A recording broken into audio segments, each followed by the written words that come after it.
A history of trauma can give you a high tolerance to emotional pain, but just because you can take it doesn't mean you deserve to. Hello everyone, thank you so much for joining me here today. If you're new, I'm Amanda. Welcome to the channel. We are all about shattering the mental health stigma. If you haven't already, please make sure you make sweet, sweet love to that subscribe button. Give the bell a few kisses so you're not missing any of this content designed to help you with your mental health or help you help someone else. Today, I'm going to be reacting to Sonata Arctica, I Have a Right.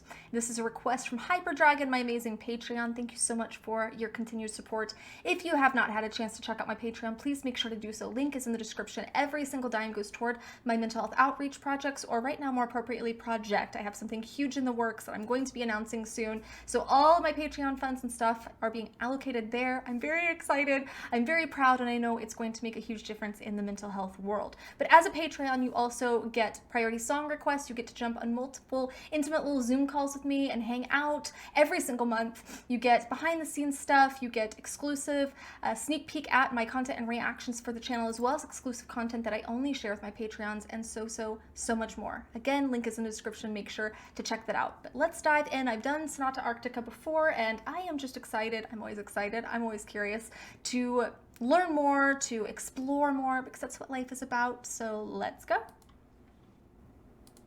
Give me the right to be heard, to be seen, to be loved, to be free, to be everything I need, to be me, to be safe, to believe in something. I have a right to be heard, to be seen, to be loved, to be free, to be everything I need, to be me, to be safe, to believe in something.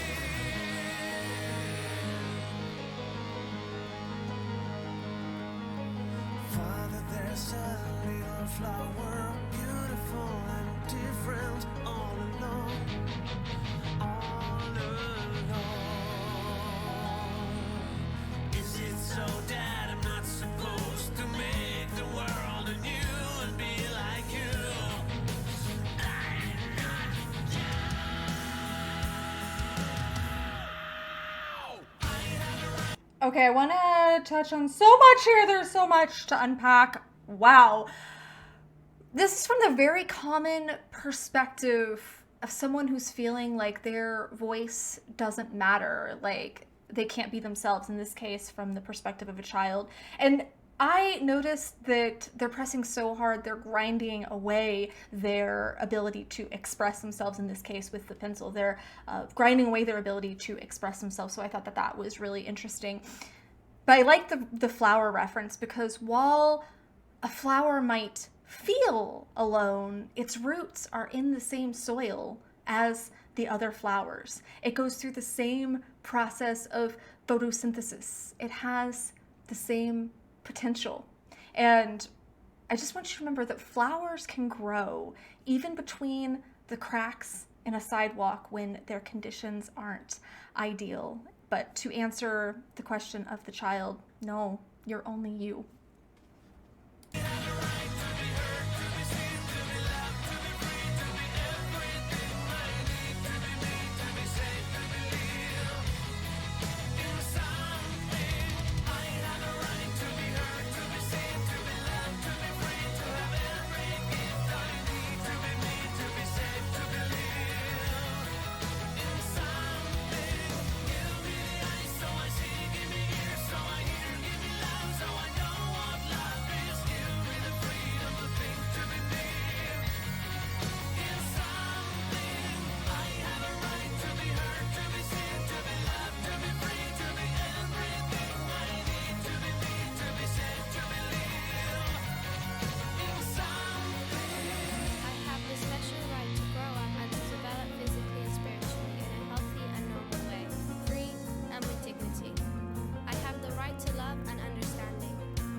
Oh.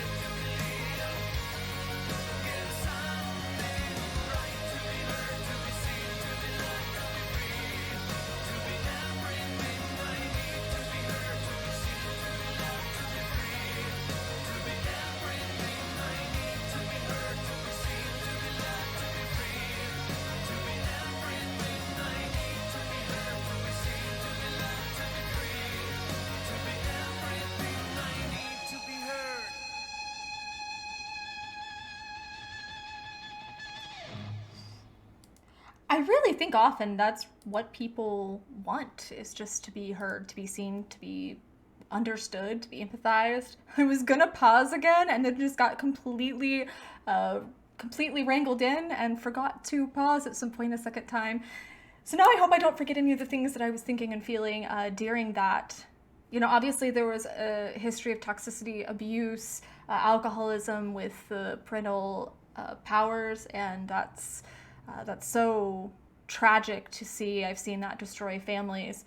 But this child is determined to break the cycle, and I like the use of the paper and the pencil because they're literally recreating their future, drawing their situation in a different way. So I think that is a very powerful reminder that we can create our reality. But I admire this child's determination to break that generational trauma, to break that cycle of abuse that is passing down the trauma and continuation of unhealthy patterns. That's what generational trauma is. It can feel like the world is against you and nobody cares or values you, but that is a developed cognitive bias. And a lot of people have it. I had it too. But we are inherently worthy, and there's nothing that makes one person more worthy than another person. Just because one person might have more power or might have more privilege or influence or whatever the case is, or one person might struggle with their emotions more, that doesn't make one person worthier than the other person or more worthy than the other person. That just makes them different, and that makes their challenges different. It means that they're going to need different types of people in their life. But this is a journey of someone that's realizing their worth and standing up for themselves. And what a beautiful picture that this is a child doing it, but they're standing up for themselves and demanding that they be treated with the love and respect that they deserve, just like you deserve love and respect because you're worthy. This child's realizing that and demanding that too. We should all be demanding that.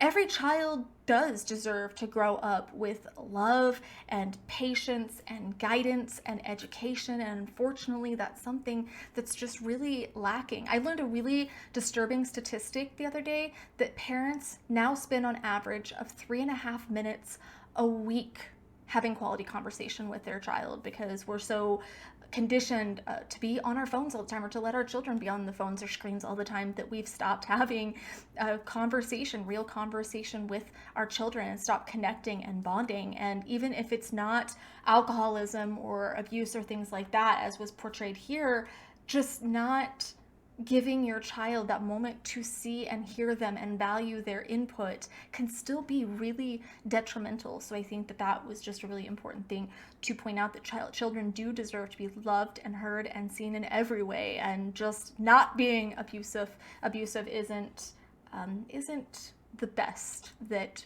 we can do. We can do much better than that. But even if you didn't have the upbringing that you deserved, even if you did deal with abuse or you dealt with alcoholism, you can still reframe and rewrite your story as well.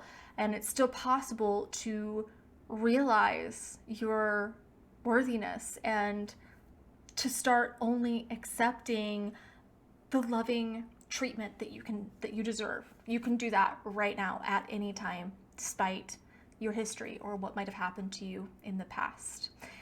Guys, thank you so much for introducing me to another lovely song. I think I'm going to add this one into my personal playlist too, because sometimes you just need that reminder that we do deserve to be loved and seen and heard and respected and all of those things.